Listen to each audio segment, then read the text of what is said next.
نحمد نصلی علی رسول الکریم اما بعد فاعوذ باللہ من الشیطان الرجیم بسم اللہ الرحمن الرحیم۔ ہم قرآن مجید کی تفسیر کر رہے ہیں اور سورہ البقرہ پر ہیں اور آیت نمبر 219 سے شروع کر رہے ہیں۔ فاعوذ باللہ من الشیطان الرجیم بسم اللہ الرحمن الرحیم۔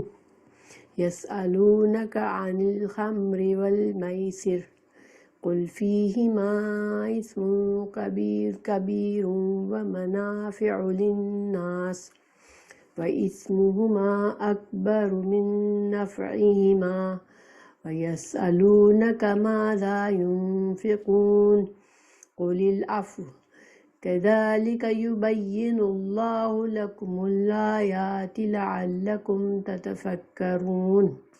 لوگ آپ سے شراب اور جوے کے مسئلہ پوچھتے ہیں، آپ کہہ دیجئے ان دونوں میں بہت بڑا گناہ ہے اور لوگوں کو اس سے دنیاوی فائدے بھی ہیں، لیکن ان کا گناہ ان کے نفع سے بہت زیادہ ہے۔ آپ سے یہ بھی دریافت کرتے ہیں کہ کیا کچھ خرچ کریں، تو آپ کہہ دیں حاجت سے زائد چیز۔ اللہ تعالیٰ اسی طرح اپنے احکام صاف صاف تمہارے لیے بیان فرماتا ہے تاکہ تم سوچ سمجھ سکو۔ شراب حرام ہوگی اسلام میں، تو چونکہ اس زمانے میں شراب جو تھی وہ ایک عام چیز تھی، اس کی تجارت بھی ہوتی تھی اور اس کو لوگ پیتے بھی تھے، اور ظاہری بات ہے کہ شراب کے جہاں پر عادت ہو وہاں پر شراب کو چھوڑنا ایک بہت بڑا مسئلہ ہوتا ہے۔ تو صحابہ کرام کی طرف سے سوال آیا، کچھ لوگوں کی طرف سے سوال آیا کہ شراب میں تو کچھ فائدے بھی ہوتے ہیں، یعنی تجارت کا فائدہ ہے، یہ ہماری تجارت کا ذریعہ ہے اور اس سے انسان کو سرور بھی حاصل ہوتا ہے، فزیکلی بھی انسان وقتی طور پر محسوس کرتا ہے۔ تو اللہ سبحانہ تعالیٰ نے اس کا جواب عنایت میں دیا ہے۔ شراب اسلام میں حرام ہے اور اس کی حرمت جو ہے وہ بتدریج ہوئی ہے۔ تو شراب کی حرمت کی یہ پہلی آیت ہے جو کہ نازل ہوئی، اور اس میں اللہ سبحانہ تعالیٰ نے ڈائریکٹ یہ نہیں کہا کہ شراب حرام ہے، مگر یہ بتایا کہ شراب جو ہے وہ اس میں کچھ دنیاوی فائدے بھی نظر آتے ہیں، مگر اس کے گناہ اور اس کے نقصان بہت بڑے ہیں۔ تو ایک طرح سے مسلمان جو مومن ہوگا وہ سوچے گا کہ اللہ سبحانہ تعالیٰ سے بڑھ کر میرا خیر خواہ کون ہوگا، تو اللہ سبحانہ تعالیٰ جب فرما رہے ہیں کہ اس میں میرے نقصانات ہیں، گناہ ہیں، تو پھر مجھے اس کو چھوڑ دینا چاہیے۔ تو بہت سے جو صحابہ بہت ہی زیادہ، جن کے اندر تقویٰ کا لیول بہت زیادہ تھا، انہوں نے تو اسی وقت چھوڑ دیا، اور کچھ نے تو کبھی اس چیز کو پسند ہی نہیں کیا تھا۔ لیکن ظاہری بات ہے کہ یہ چیزیں جن کی عادت ہوتی ہے ان کے لیے اس کو فوراً سے ایک دم سے چھوڑ دینا بہت بڑی بات ہوتی ہے۔ اللہ سبحانہ تعالیٰ کی یہ حکمت ہے کہ معاشرے کی جو دیکھیں جہالت کا جو معاشرہ تھا اس میں بڑی خرابیاں تھی، اور ایسے بڑے بڑے گناہ کے کام جو عام تھے، جیسے کہ شراب ہے، جوا ہے، بازاری عورتوں کے پاس جانا، ان سے کام کروانا، یہ سارے کام، اور غلام بھی تھے اس معاشرے میں، یعنی کہ ایسے یہ بڑی بڑی چیزیں تھیں جن کو اوور نائٹ ختم نہیں کیا جا سکتا تھا۔ تو یہ اللہ سبحانہ تعالیٰ نے اس معاشرے کی اصلاح کے لیے بعض احکامات میں بتدریج حکم دیا۔ تو انشاءاللہ ہم اس کو سمجھتے ہیں۔ یسألونکا، وہ سوال کرتے ہیں آپ سے، یسألونا وہ سوال کرتے ہیں کا آپ سے، عن سے، الخمر خمر کے بارے میں، اور خمر کا لفظی معنی ہوتا ہے کوئی ایسی چیز جو کہ چھا جائے، جو کسی چیز کو ڈھانک دے۔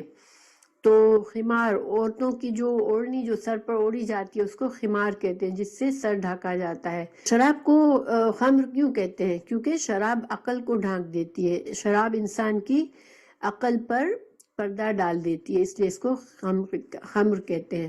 یسألونک عن الخمر، خمر کے بارے میں پوچھتے ہیں، والمیسر، میسر یا سین را کا مطلب ہوتا ہے آسانی۔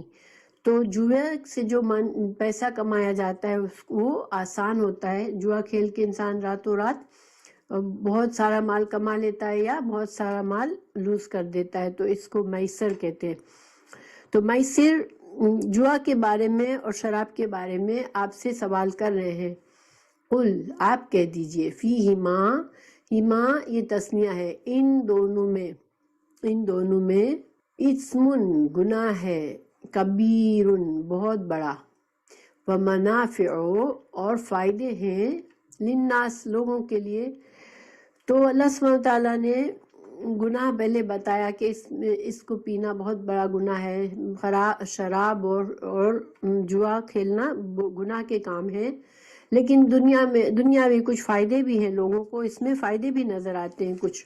وَإِثْمُهُمَا، پھر آگے اللہ تعالیٰ نے فرمایا کہ اور مگر گناہ ان دونوں کا اکبر و زیادہ بڑا ہے، من نفعها اس کے نفع سے، یعنی اس میں تھوڑا بہت جو دنیا کا فائدہ لوگوں کو نظر آ رہا ہے اس سے کہیں زیادہ اس کا گناہ ہے. واضح بات ہے کہ جس چیز کو اللہ تعالیٰ فرما رہے ہیں کہ نہیں گناہ زیادہ بڑا ہے، اگر دنیا کے کچھ فائدے تم کو نظر آتے بھی ہیں تو گناہ زیادہ اس کا بڑا ہے.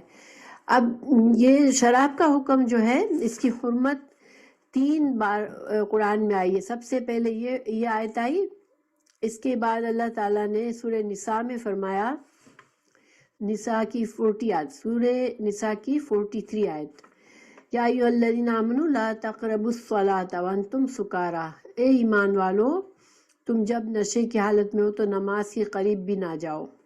تو اب ظاہری بات ہے نماز کے قریب نہیں جانا نشے کی حالت میں، تو نماز تو مسلمان کو 5 وقت پڑھنی ہوتی ہے، اس کا مطلب ہے کہ نشے کی حالت میں نہ رہے وہ. اور آخر میں جو آخری حکم آیا اس کا سورہ مائدہ کی آیت 90 اور 91 ہے، اے ایمان والو شراب اور جوا اور بت وغیرہ اور قرا کے تیر، جو تیر قرآن اندازی کے لیے استعمال ہوتے تھے اس زمانے میں، یہ سب گندی باتیں شیطان کے کام ہیں، ان سے بالکل الگ رہو تاکہ تم فلاح پا سکو. شیطان تو چاہتا ہے کہ شراب اور جوئے کے ذریعے تمہارے آپس میں عداوت اور بغض پیدا کر دے اور اللہ کی یاد اور نماز سے تم کو باز رکھے. تو اب کیا تم شراب پینے سے رک جاؤ گے؟ حضرت عمر بن خطاب کا قول ہے کہ جب یہ حکم آئی تو پھر ہم بالکل رک گئے. اور جب یہ حکم آئی اس کے بارے میں حدیث ہے کہ جب یہ آیت نازل ہوئی تو اس وقت اگر کوئی شراب پی رہا تھا اس کے منہ میں ایک گھونٹ تھا تو اس نے اس گھونٹ کو باہر پھینک دیا، اور جتنی شراب تھی اس کو مدینہ کی گلیوں میں بہا دیا گیا. پھر کسی نے اپنے گھر میں شراب نہیں رکھی، کیونکہ جو چیز حرام ہے وہ آپ کسی اور کو تحفے میں بھی نہیں دے سکتے اور نہ اس کو بیچ سکتے ہیں. تو پھر اگر جس چیز کو بیچ بھی نہیں سکتے تھے، کسی کو دے بھی نہیں سکتے، تو پھر اس کو بہا دیا گیا. تو مدینہ کی گلیوں میں شراب ساری کی ساری بہہ گئی. اور اتنا زیادہ جیسے صحابہ کرام نے اتنا اسی وقت فوراً عمل کیا کہ جس نے لاسٹ گھونٹ اتار لیا تھا اس نے منہ میں گلے میں ہاتھ میں ڈال کر کے قے کر دی، اور جس نے منہ میں تھا گھونٹ اس کو منہ سے باہر پھینک دیا. تو بہرحال یہ تو شراب کی حرمت کا حکم تھا. اب ظاہری منافع کیا ہے اس میں؟ شراب میں لوگ اس زمانے میں شراب بھی پیتے تھے اور جوا بھی کھیلتے تھے، تو دنیا کے کیا فائدے ان کو حاصل تھے اس سے؟ دیکھیں لوگوں کو شراب اور جوا سے ایک تو تجارت کا ذریعہ تھا یہ، ٹھیک ہے، جو لوگ شراب بناتے تھے پھر بیچتے تھے، یہ ایک ان کے لیے نفع بخش چیز تھی. اور پھر دوسرا یہ کہ اس کے نشاط اور طرب، یعنی کہ انسان کو سرور حاصل ہوتا تھا جس سے انسان خوشی محسوس کرتا تھا پی کر. اور معدہ میں بعض لوگ اس سے معدے کی اصلاح بھی ہوتی تھی. اور جوا سے انسان اچانک سے اس کا فقر اس کی غریبی دور ہو جاتی تھی اگر جوا میں جیت جاتا ہے انسان تو یہ فائدے ان کو نظر آتے تھے. لیکن شراب کے دنیا اور آخرت کے نقصانات کیا ہے؟ شراب انسان کی سب سے پہلی بات عقل پر اثر ڈالتی ہے، ٹھیک ہے، اس کی عقل کو خراب کر دیتی ہے. شرابی کو ہوش نہیں رہتا وہ کیا بول رہا ہے کیا کر رہا ہے، تو اس کے جسم میں، انسان کے جسم میں سب سے قیمتی چیز جو ہے وہ اس کی عقل ہی ہے. ظاہری بات ہے اگر عقل ہی انسان کو جانور سے الگ کرتی ہے اور عقل نہ ہو تو پھر انسان اور جانور کا فرق بھی مٹ جاتا ہے.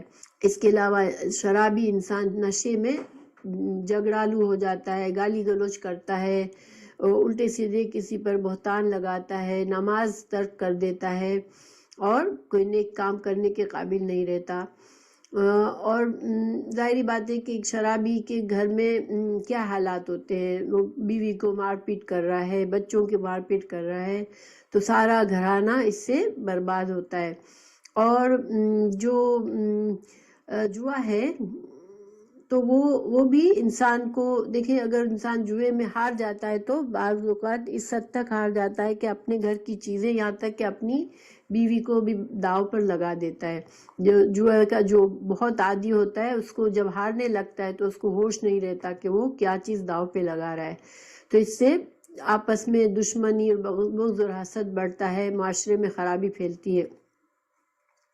اور آخرت میں ظاہری بات ہے جس چیز کو اللہ سبحانہ تعالیٰ نے برا کہا ہمارے لیے، تو اللہ سے مخلص اور اللہ سے زیادہ جاننے والا کون ہے جو کہ ہمارے لیے کیا بہتری ہے کس چیز میں، وہ اللہ ہی جانتا ہے سب سے زیادہ. اللہ ہی نے ہمیں پیدا کیا ہے. تو پھر اللہ سبحانہ تعالیٰ اگر جس چیز کو ہمارے لیے برا کہہ دے کہ یہ چیز بری ہے، تو پھر انسان کو، ایک مومن کو پھر سوچنے کی ضرورت ہی نہیں پڑتی مزید آگے کہ اب اور کیا نقصان اور کیا فائدے ہیں. شراب سے کچھ علماء نے کچھ اور بھی نقصانات بتائے ہیں کہ جب شراب کا انسان عادی ہو جاتا ہے تو اس سے انسان کے اندر بہت سی بیماریاں ہو جاتی ہیں. اور آج بھی دیکھیں بہت سی بیماریوں کے وجہ شراب بتاتے ہیں. تو انسان ایک تو اس کا محتاج ہو جاتا ہے، اور دوسرا اس کے اندر بہت سی قسم کی بیماریاں ہو جاتی ہیں. اس کی قوت ارادی کمزور ہو جاتی ہے، اس کے اندر اس کو ٹی بی کی بیماری وغیرہ، دل اور خون کی نالیوں کے اثر انداز کرتا ہے. دل کی بیماریوں میں بھی شراب نقصان دہ ہوتا ہے. تو اس کے کئی نقصانات ہیں اگر دیکھا جائے تو، لیکن سب سے بڑا نقصان ایک مومن کے لیے کیا ہے کہ اللہ سبحانہ تعالیٰ نے اس کو ناپسند کیا ہے ہمارے لیے. تو اگر پھر ہم اللہ کے ناپسندیدہ کام کرتے ہیں تو پھر اس سے برا ہمارے لیے اور کیا ہو سکتا ہے. آگے ایک اور سوال کو ذکر کیا گیا کہ وَيَسْأَلُونَكَ، اور وہ پوچھتے ہیں آپ سے، ماذا، کیا کچھ، يُنْفِقُونَ، ہم خرچ کریں.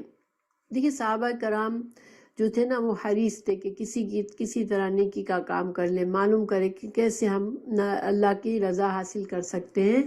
تو یہ سوال پہلے بھی تھا کہ ہم کیا خرچ کریں، اب دوبارہ آیا کہ ہم کیا خرچ کریں، کیا چیز، کون سا مال اللہ کی راہ میں خرچ کریں. تو جواب آیا، قل، کہہ دیجئے، العفو. عفو کا مطلب ہوتا ہے عفو اور درگزر بھی اسی سے بنا ہے. عفو کے کچھ معنی ہیں، ایک تو آسانی، کوئی چیز آسان ہو، حاجت سے زیادہ ہو، معاف کر دینا بھی اس سے مطلب نکلتا ہے. تو گویا کہ جو مال، عفو کون سا مال ہوگا جو کہ انسان کی ضروریات اور حاجات سے پوری کرنے کے بعد جو بچ جاتا ہے وہ عفو ہے. اور دوسرا معنی علماء نے یہ نکالا کہ وہ مال جو کہ انسان اپنے اوپر برڈن محسوس کیے بغیر آسانی سے خرچ کر سکے، یعنی کہ ایسا نہ ہو کہ اس مال کو خرچ کر کے انسان خود تکلیف میں پڑ جائے. بعض اوقات ایسا ہوتا ہے نا کہ انسان اگر اس کو اس طرح لے کہ میرے پاس بس میرا کھانا ہو گیا، اب باقی کا جتنا پیسہ ہے وہ میں کسی کو دے دوں، تو انسان کے حالات بھی تو ہمیشہ ایک جیسے نہیں رہتے. تو عفو کے یہ بھی معنی لیا گیا کہ انسان جو ہے وہ جس چیز کو آسانی سے دے سکے اور اس کو دینے کے بعد مشکل میں نہ پڑے، وہ عفو ہے.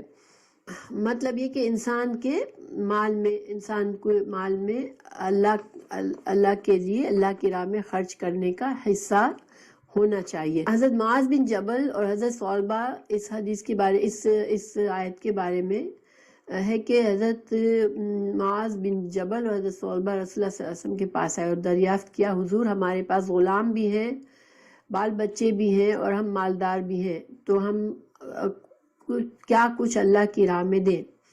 جس کے جواب میں یہ آیت نازل ہوئی۔ یہ شان نزول اس کا بتایا جاتا ہے کہ یہ آیت ان کے سوال کے جواب میں نازل ہوئی۔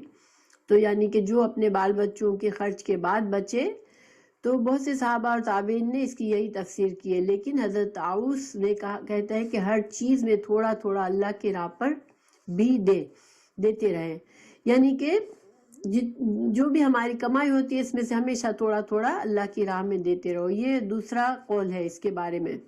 حضرت حسن فرماتے ہیں کہ ایسا نہ کرو کہ سب دے ڈالو اور پھر خود سوال کے لیے بیٹھ جاؤ، یعنی کہ انسان بالکل اپنے آپ کو اتنا ٹائٹ نہ کر دے کہ اب اس کے پاس ایک پیسہ بھی نہیں رہا اور پھر وہ اس کو خود کو اپنی ضرورت آ پڑے تو اس کو مانگنا پڑے۔ صحیح مسلم میں ہے کہ ایک شخص نے رسول اللہ صلی اللہ علیہ وسلم سے کہا میرے پاس 1 دینار ہے، آپ نے فرمایا اپنے کام میں لاؤ۔ تو اس نے کہا میرے پاس ایک اور بھی ہے، فرمایا اپنی بیوی پر خرچ کرو۔ کہا حضرت ایک اور ہے، فرمایا اپنے بچوں پر خرچ کرو۔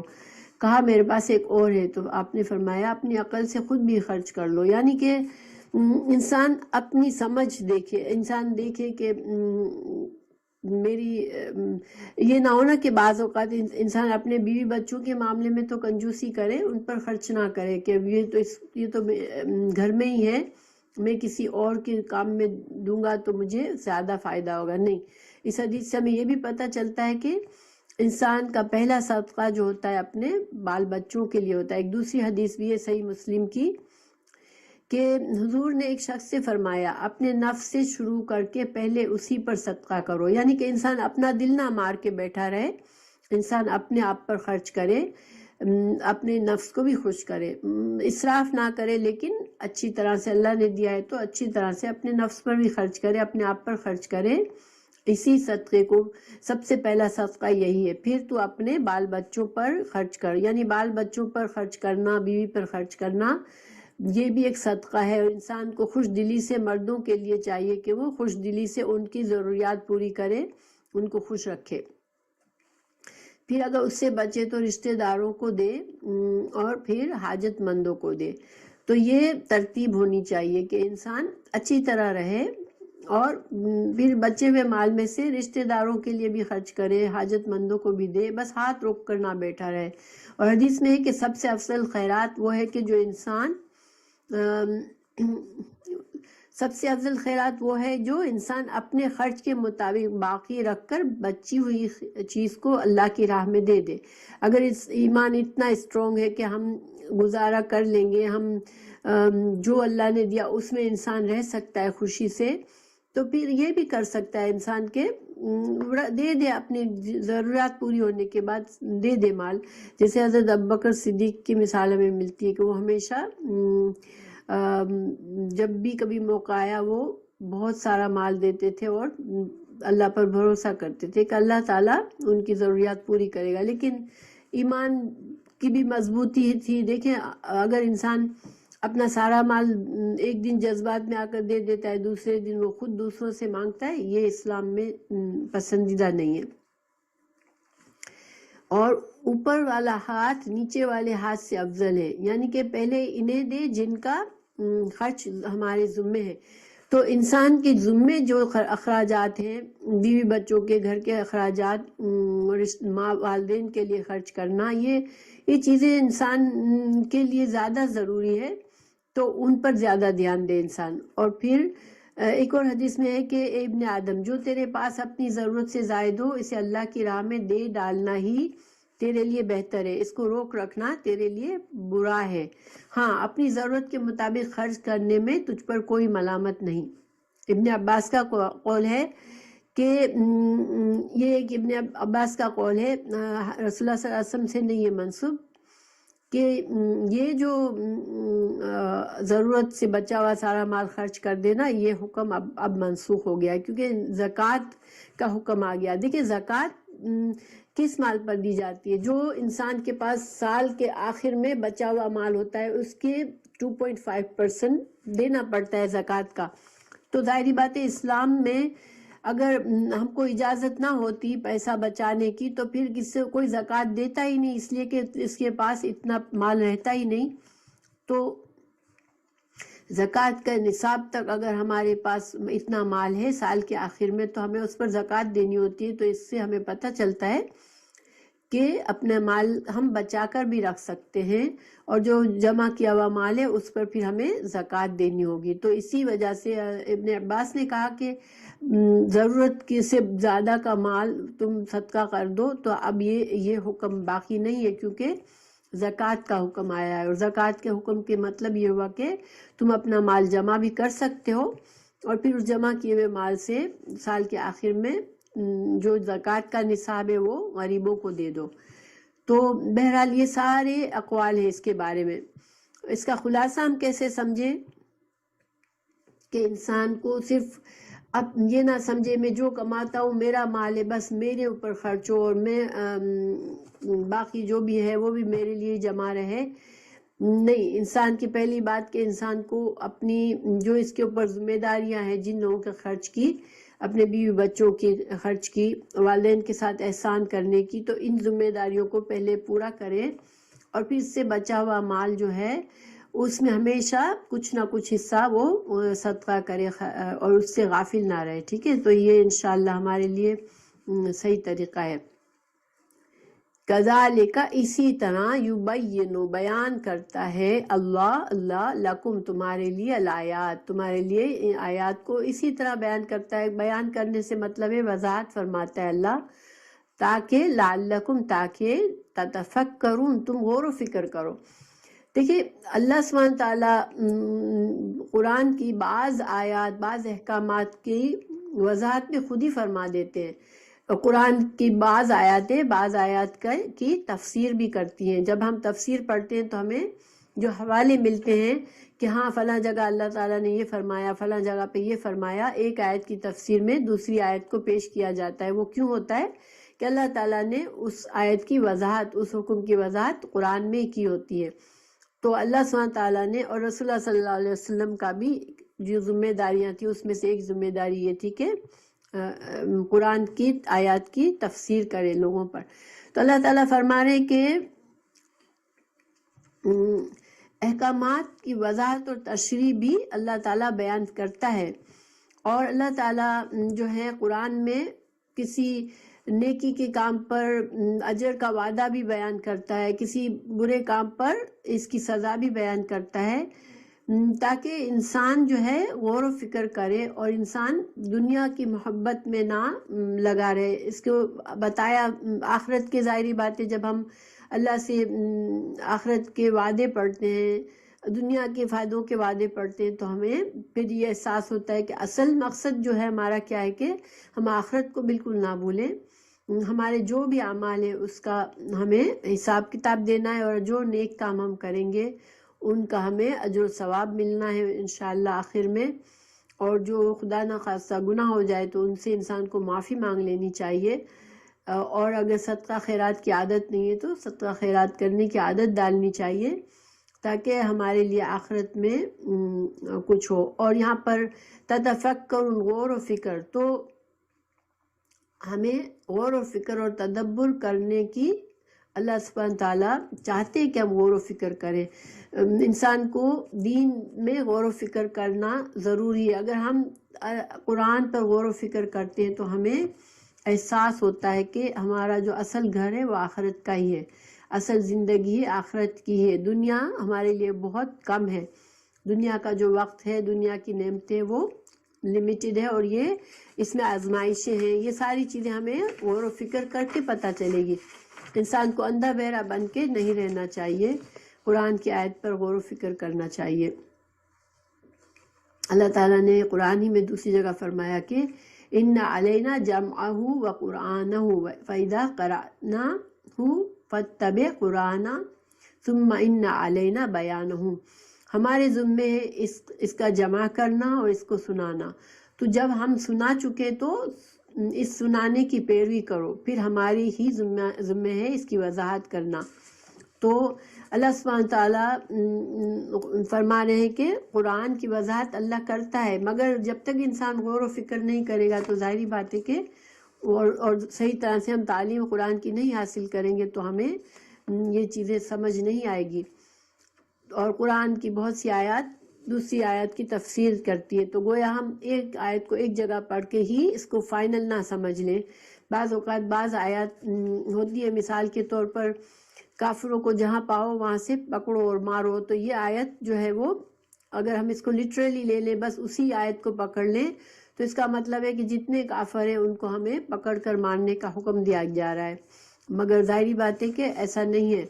انسان قرآن کو سمجھنے کے لیے قرآن کی دوسری آیات سے اس کا حکم سمجھنا پڑتا ہے اور حدیث سے بھی سمجھنا پڑتا ہے۔ دیکھیں، اگر انسان یہ طریقہ نہیں کرتا تو پھر اگر اپنے عقل سے سوچنا چھوڑ دیتا ہے تو انسان کیا کرتا ہے کہ یا تو وہ ایک تو یہ کہ قرآن پر غور و فکر کرے انسان، اگر وہ نہیں کرتا تو پھر اس کے اندر یا تو افراط یا تفریط آ جاتی ہے، یعنی یا تو وہ اتنا دنیا دار بن جاتا ہے کہ دین کی اس کے لیے کوئی حیثیت نہیں رہتی، اس کی تمام محنت تمام وقت وہ دنیا میں گزار دیتا ہے، دنیا حاصل کرنے میں۔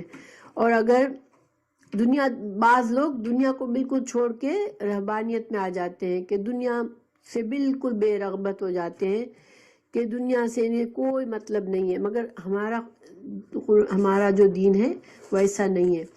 اگر ہم اس قرآن و حدیث کی پر غور و فکر کریں گے تو ہمیں صحیح پتہ چلے گا کہ ہمیں دنیا میں کیسے رہنا ہے، اللہ کی نعمتیں جو ہمیں ملی ہیں ان کو کس طرح خرچ کرنا ہے۔ اصولاً انسان کو اپنے ہر عمل میں یہ دیکھنا چاہیے کہ میری آخرت کا اس میں نقصان تو نہیں ہے۔ دنیا کے فائدے بھی وہی فائدے ہیں جس میں آخرت کا فائدہ ہو۔ اگر جیسے کہ مثال کے طور پر شراب کے عادی اگر یہ کہے میرے تو اس میں دنیا میں بہت سے فائدے ہیں، تو پھر اس کو آخرت پر بھی نظر رکھنی چاہیے۔ تو ہمارے مومن کا کیا ہوتا ہے، جو قرآن اور حدیث کا علم رکھتا ہے، وہ ہم اپنے ہر عمل کو، ہر اہم فیصلے کو یہ جج کرتا ہے کہ میرا آخرت کا نقصان نہ ہو۔ اگر میرا دنیا کا اس میں فائدہ ہے تو میرا آخرت کا فائدہ بھی ہونا چاہیے، ایسا نہ ہو کہ میں دنیا کے فائدے کے لیے آخرت کا نقصان کر دوں۔ انسان دیکھیں اگر عقل سے کام لے گا اور اللہ کی آیات کو سمجھے گا تو اس کو سمجھ میں آئے گا کہ ہاں بعض ایسی بہت سی چیزیں ہوتی ہیں، بہت سے کام ہوتے ہیں جو بظاہر ہمیں فائدہ مند لگتے ہیں، جس طرح شراب اور جوا بھی بہت سے لوگوں کو فائدہ مند لگتا ہے، لیکن فائدے کا اصل معیار ہمارا کیا ہونا چاہیے کہ ہماری آخرت پر کیا اثر آئے گا ہمارے اس عمل سے۔ ٹھیک، فی الدنیا والآخرہ، اللہ سبحانہ تعالیٰ فرما رہے ہیں کہ غور و فکر کرو دنیا اور آخرت میں، یعنی کہ ہمارے ہر فیصلے میں ہم دنیا اور آخرت کے دیکھ کر چلیں کہ صرف دنیا کے فائدے تو نہیں ہمارے، اس میں آخرت کا نقصان تو نہیں ہے۔ ٹھیک ہے، اور پھر ظاہری بات ہے کہ دنیا چھوٹی ہے، ہماری دنیا کی زندگی مختصر ہے، آخرت کی ہمیشہ کی زندگی ہے، تو پھر ہمیں اسی لحاظ سے اپنے معاملات کو ترتیب دینی چاہیے۔ پھر وہ یسألونک، اور وہ سوال کرتے ہیں عن الیتامیٰ، یتیموں کے بارے میں، قل کہہ دیجئے اصلاح کرنا لہم ان کے لیے خیر ہے، تم ان کی اصلاح کرو، یتیموں کی اصلاح کرو۔ وَإِن تُخَالِطُوا، اور اگر تم خلط ملط کر لو، اردو میں خلط ملط جو لفظ ہے وہ یہی ہے، تم اگر ملا دیتے ہو ہم ان کو، تخالطہم فإخوانکم، تو وہ پھر تمہارے بھائی ہیں۔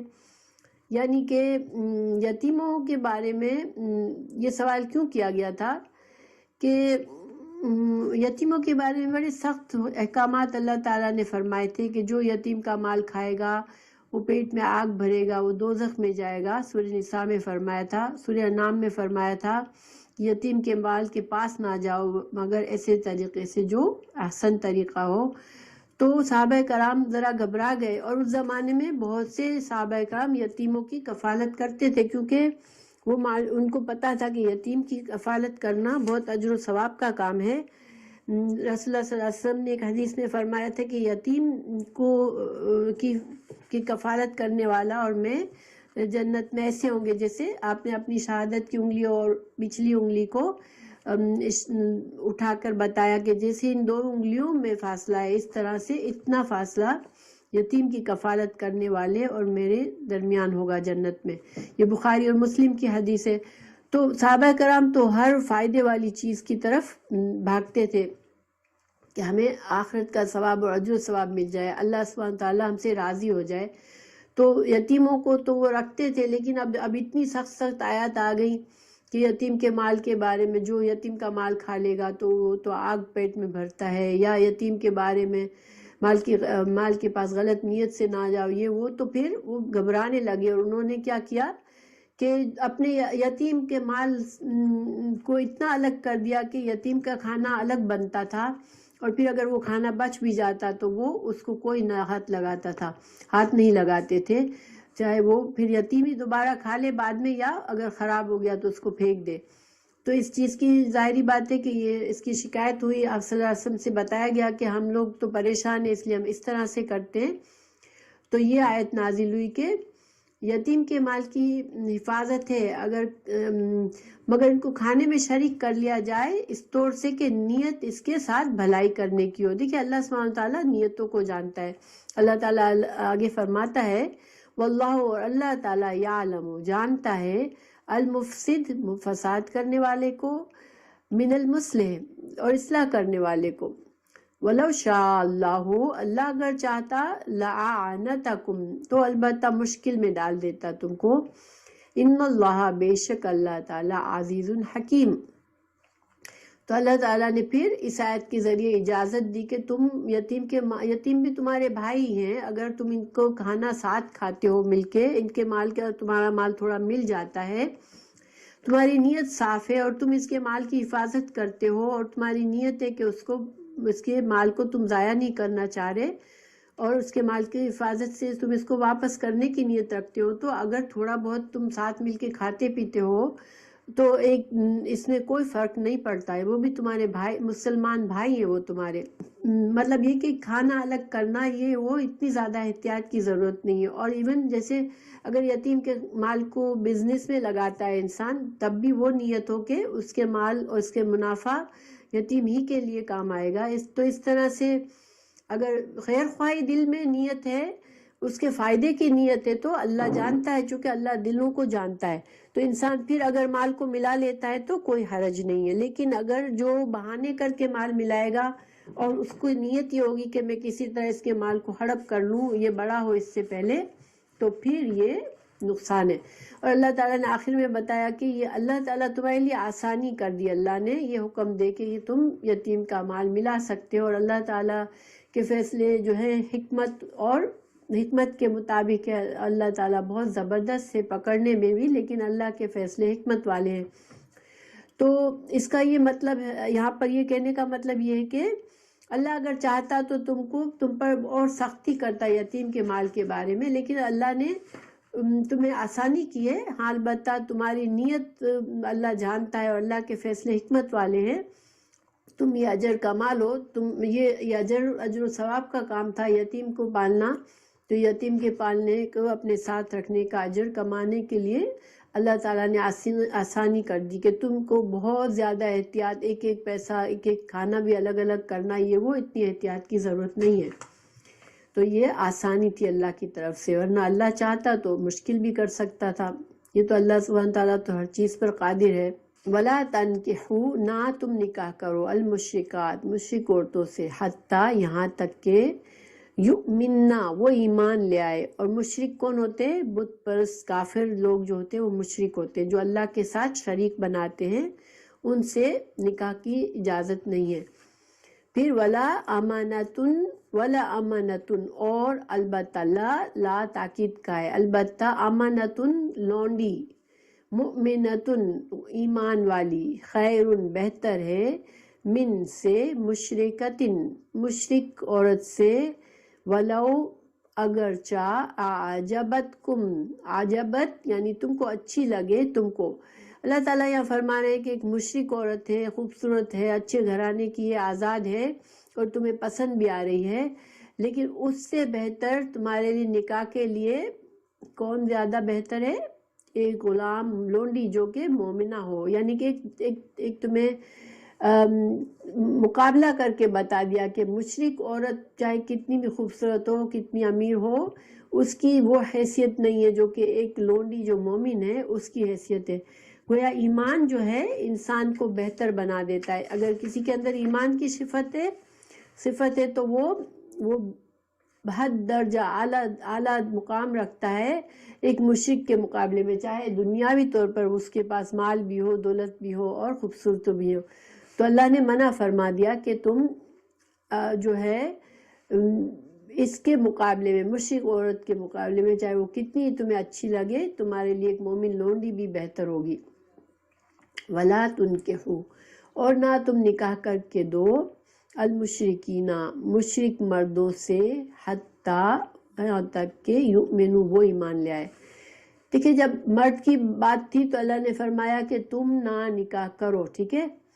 عورت کی بات آئی تو اللہ نے فرمایا تم نہ نکاح کرواؤ اپنی عورتوں کا مشرک مردوں سے۔ یہاں پر عورتوں کا لفظ مٹا ہوا ہے، مطلب چھپا ہوا ہے۔ عربی زبان میں جب بات واضح ہوتی ہے تو اس کو ذکر نہیں کرتے، ٹھیک ہے۔ تو یہاں پر اللہ تعالیٰ فرما رہے ہیں کہ تم نہ کر کے دو نکاح مشرک مردوں سے، یعنی کہ اپنی عورتوں کا، مومن عورتوں کا نکاح مشرک مردوں سے مت کرو یہاں تک کہ وہ ایمان لے آئے۔ اگر وہ ایمان لے آئیں تو پھر ٹھیک ہے، اور مردوں کے لیے بھی یہی شرط تھی کہ مشرک کا عورت اگر ایمان لے آتی ہے تو تم ان سے نکاح کر سکتے ہو۔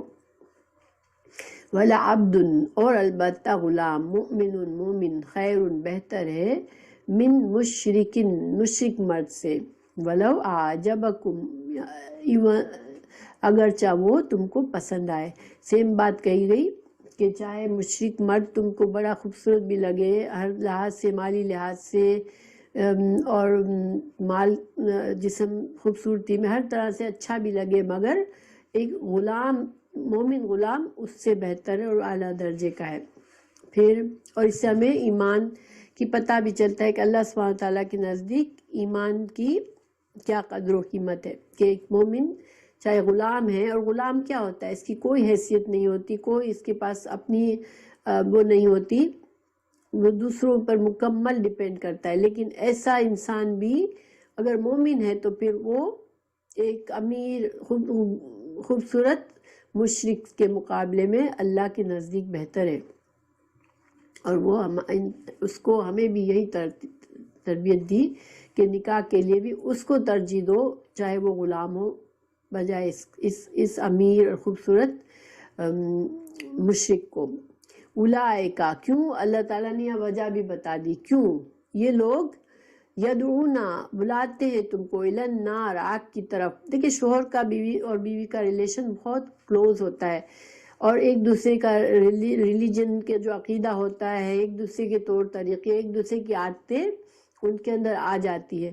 تو اگر ایک انسان اتنا قریبی رشتہ باندھے گا ایک کافر اور مشرک سے تو پھر اس کا ایمان خراب ہوگا اور وہ بھی جہنم کی طرف جائے گا، پھر اتنا ایمان لوز کر دے گا تو جہنم میں جائے گا۔ واللہ، اور اللہ تعالیٰ، یدعو، بلاتا ہے تم کو، الی الجنہ، جنت کی طرف اللہ بلاتا ہے تم کو، والمغفرۃ، اور بخشش کی طرف، بإذنہ، ساتھ اپنے اذن کے۔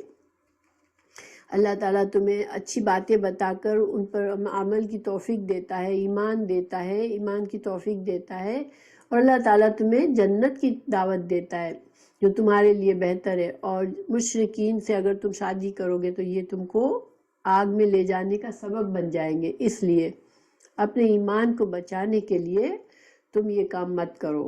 وَيُبَيِّنُ آیَاتِهِ، اور وہ بیان کرتا ہے اپنی آیات، للناس، لوگوں کے لیے، لعلہم، تاکہ وہ یتذکرون، وہ نصیحت پکڑے۔ پھر سے بتا دیا اللہ نے کہ قرآن کی آیات اللہ تعالیٰ تم کو کھول کھول کے سمجھاتا ہے تاکہ تم نصیحت پکڑو اور اپنے آخرت کو بچا لو، اپنے اچھے انجام کو پہنچو۔ آگے ہے وَيَسْأَلُونَكَ، اور وہ آپ سے سوال کرتے ہیں، عن المحیض، حیض کے بارے میں۔ حیض کیا ہوتا ہے؟ جو مہینے پیریڈ عورت کو آتا ہے، ہر مہینے جو خون آتا ہے عورت کو بالغ ہونے کے بعد، اس کو حیض کی حالت کہتے ہیں۔ تو حیض والی عورت کا حکم پوچھ رہے ہیں صحابہ کرام۔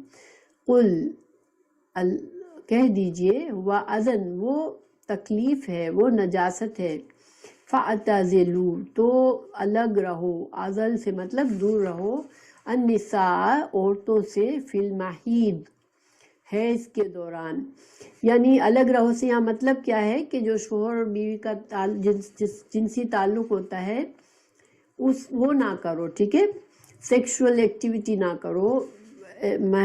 حیض، جب عورت حیض میں ہے تو اپنی بیوی سے اس لحاظ سے دور رہو، لیکن یوں نہیں ہے کہ عورت کو ٹچ بھی نہیں کرتا، عورت کو بوسہ دینا، عورت کو حق کرنا، عورت سے ساتھ بیٹھ کے کھانا پینا، یہ ساری چیزیں اجازت ہے۔ صرف جو عمل ہے جو شوہر اور بیوی کے درمیان سیکشول ایکٹیویٹی ہوتی ہے وہ مت کرو۔ کیوں؟ فَاعْتَزِلُوا النِّسَاءَ فِي الْمَحِيضِ، حیض کے دوران عورتوں سے یہ عمل نہ کرو۔ وَلَا تَقْرَبُوهُنَّ، اور نہ تم ان کے قریب جاؤ، حتیٰ یہاں تک کہ یطہرن، وہ پاک ہو جائے۔ یطہرن طہر سے ہے کہ جب خون بند ہو جاتا ہے، پیریڈ ختم اینڈ ہوتا ہے تو عورت پاک ہو جاتی ہے، لیکن فَإِذَا، پھر جب یتطہرن، یتطہرن اور طہرن میں فرق کیا ہے کہ اس میں حیض ختم ہوا، ٹھیک ہے، ابھی عورت نے غسل نہیں کیا ہے، پھر اس نے غسل، آپ کو پتہ ہے کہ حیض کے بعد عورت کو اسلام میں غسل طہارت کرنا پڑتا ہے، تو جب وہ غسل کر کے بالکل پاک صاف ہو جائے تو یہ ان دونوں میں یہ فرق ہے، ٹھیک ہے۔ فَأْتُوهُنَّ، تو آؤ ان کے پاس، مِنْ حَيْثُ، جہاں سے أَمَرَكُمُ اللَّهُ، تم کو اللہ نے حکم دیا ہے۔ اچھا، اب دیکھیں یہاں پر علماء نے کیا اس کا مطلب لیا ہے کہ بیکوز اس میں اختلاف ہے یہاں پر، ٹھیک ہے، اس میں اللہ سبحانہ تعالیٰ نے دو الفاظ یوز کیے کہ اگر عورت کا جب پاک ہو جائے، یعنی کہ پیریڈ اینڈ ہو جائے، خون آنا بند ہو جائے، تو اجازت ہے۔ کچھ علماء نے کہا کہ اب عورت پیریڈ میں نہیں ہے، اب اجازت ہے، ٹھیک ہے، چاہے ابھی اس نے غسل نہیں کیا، مگر شوہر اور بیوی آپس میں اس طرح سے فزیکلی مل سکتے ہیں۔ دوسرے علماء نے کہا کہ نہیں، چونکہ اللہ سبحانہ تعالیٰ نے ساتھ ساتھ غسل جنابت کا بھی کہا، غسل حیض کہا، تو جب تک غسل حیض نہ ہو جائے جب تک نہیں کر سکتے، ٹھیک ہے، یہاں پر اختلاف ہے دو میں۔ بعض نے کہا کہ نہیں کر سکتے ہیں، مگر بہتر طریقہ کیا ہے کہ جو کہ اللہ سبحانہ تعالیٰ نے جو حکم دیا، تو بہتر طریقہ کیا ہے کہ جب وہ نہا بھی لے، غسل کر لے، پاکی کا غسل کر لے، پھر کرو، لیکن اجازت ہے کہ ابھی غسل نہیں کیا تو اس وقت بھی کر سکتے ہو، ٹھیک ہے۔ تو یہاں پر بعض علماء نے یہ کہا کہ یہ دونوں صحیح ہے، بعض نے کہا کہ نہیں، جب تک غسل نہ کر لے نہیں ہو سکتا۔ تو انشاءاللہ یہ کلیئر ہوگا۔ پھر اللہ سبحانہ تعالیٰ نے فرمایا کہ ان کے پاس آؤ جیسے اللہ نے حکم دیا، ٹھیک ہے۔ تو اس سے مطلب ہے کہ بعض چیزیں جو منع ہے سیکس میں، یعنی کہ دیکھیں جو عورت کے پیچھے کی طرف سے آنا، یعنی کہ جو جگہ ہے جہاں سے بچے کی پیدائش ہوتی ہے وہاں سے تو اجازت ہے اسلام میں، لیکن دبر سے، پیچھے سے، جہاں جو باتھ روم کی جگہ ہے وہاں سے جانا اجازت نہیں ہے اسلام میں۔ تو اللہ سبحانہ تعالیٰ نے یہاں پر سمجھا دیا کہ جس طرح سے اللہ نے حکم دیا اس طرح سے تم اپنی بیوی کے پاس آ سکتے ہو۔ ان اللہ، بے شک اللہ تعالیٰ، یحب، محبت کرتا ہے، التوابین، توبہ کرنے والوں کو، ویحب، اور وہ محبت کرتا ہے متطہرین، پاک صاف رہنے والوں کو۔ اسلام پاکیزہ دین ہے اور ہمیں ہر معاملے میں، ہر عمل میں پاکیزگی سکھاتا ہے، اور جب انسان سے کچھ غلطی ہو تو توبہ کر کے انسان اللہ سے پھر پاک صاف ہو جاتا ہے۔ توبہ، گناہ اس کو اللہ سے دور کرتے ہیں، گندگی میں ڈالتے ہیں، مگر اللہ سے جب ہم معافی مانگتے، توبہ کرتے ہیں، تو پھر سے اللہ ہم سے محبت کرتا ہے۔ پھر آگے اللہ تعالیٰ نے مزید وضاحت کی اس مسئلے کی، نساؤکم، عورتیں تمہاری، حرثن، کھیتی ہیں، لکم، تمہارے لیے۔ عورت کو اللہ تعالیٰ نے کھیتی سے یہاں پر مثال دیا، اور کھیتی سے مثال کا مطلب کیا ہے؟ دیکھیے کسان جو ہے وہ کھیت سے بہت محبت کرتا ہے، اس کی جو کھیت اس کا کھیت ہوتا ہے اس کسان کے لیے وہ قیمتی اور عزت والی عزیز چیز ہوتی ہے، اس کا روزی کا ذریعہ ہوتا ہے، اور وہ اپنی کھیتی کی حفاظت کرتا ہے، اس سے محبت کرتا ہے۔ تو اسی طرح عورت جو ہے شوہر کے لیے شوہر اس سے اپنی بیوی سے محبت کرتا ہے اور اس سے آئندہ اولاد کی امید رکھتا ہے، ٹھیک ہے؟ جس طرح کسان کھیتی کی امید رکھتا ہے، اس طرح شوہر بیوی سے اولاد کی امید رکھتا ہے۔ تو اس طرح سے جس طرح کسان اپنی کھیتی کی حفاظت کرتا ہے تو شوہر اپنی بیوی کی حفاظت کرتا ہے، اس کی ضرورتوں کا خیال رکھتا ہے۔ تو یہ کھیتی کا لفظ اللہ تعالیٰ نے یہ ایک اچھی خوبصورت مثال دی ہے۔ بعض لوگ اس کو بڑا معیوب سمجھتے ہیں کہ بیوی کو کھیت کے مطابق بتا دیا، لیکن کھیت یہاں پر اچھے معنوں میں کہ شوہر بیوی کی حفاظت بھی کرے، اس سے محبت بھی کرے اور اس سے اس طریقے سے جسمانی ریلیشن کرے جس سے اولاد پیدا ہوتی ہے، نہ کہ پیچھے سے اس کے اندر داخل ہو۔ تو یہ سارے معنی اس میں، ٹھیک ہے؟ فَأْتُو تو آؤ حَرْثَکُم اپنی کھیتی میں اَنَّا جہاں سے تم جیسے تم چاہو، وَقَدِّمُوا اور آگے بھیجو لِأَنفُسِکُم واسطے اپنے نفسوں کے، وَاتَّقُوا اللَّهَ اور ڈرو اللہ سے، وَاعْلَمُوا اور جان لو أَنَّکُم بے شک تم ملاقو ملنے والے ہو اس سے، وَبَشِّرِ الْمُؤْمِنِينَ اور مومنین کو بشارت دے دو، نیک خود اچھے انجام کی بشارت دے دو۔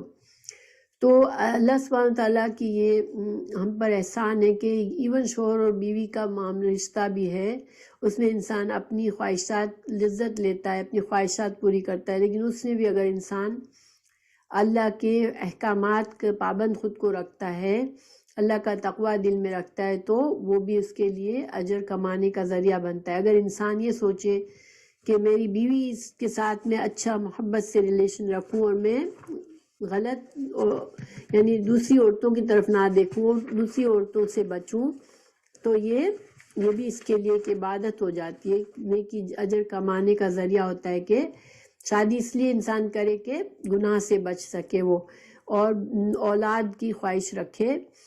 صرف اپنے اسلام میں شادی کا پرپس صرف تفریح اور صرف انجوائمنٹ نہیں ہے، بلکہ نسل کو آگے بڑھانے کا ہے۔ تو انسان اپنی اولاد کے لیے اولاد کی بھی امید کرے اور پھر اس اولاد کو اللہ کی مرضی کے مطابق ان کی پرورش کر کے وہ اللہ کے اجر و ثواب کما سکتا ہے۔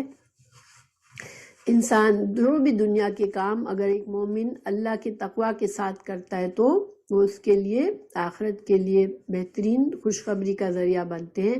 اللہ تعالیٰ نے فرمایا کہ مومنوں کی خوشخبری دے دو، یعنی کہ جو مومن ہے جو اللہ کا تقوی کرتا ہے تو وہ پھر شوہر اور بیوی کا ریلیشن بھی اچھی طرح کرتا ہے، تو یہ بھی اس کے لیے اجر و ثواب کا ذریعہ بن جاتا ہے۔